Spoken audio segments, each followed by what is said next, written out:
হইল আমার হাল বাহা তুমি চাড়ে করে বহাল ক্ষেত্রায় ধান লাগাও এগো বাবুর মাই হইল আমার হাল বাহা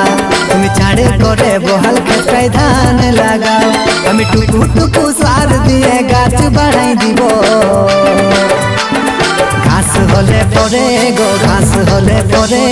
ঘাস হলে পরে দুজনাই নিকাই দিব ঘাস হলে পরে গো ঘাস হলে পরে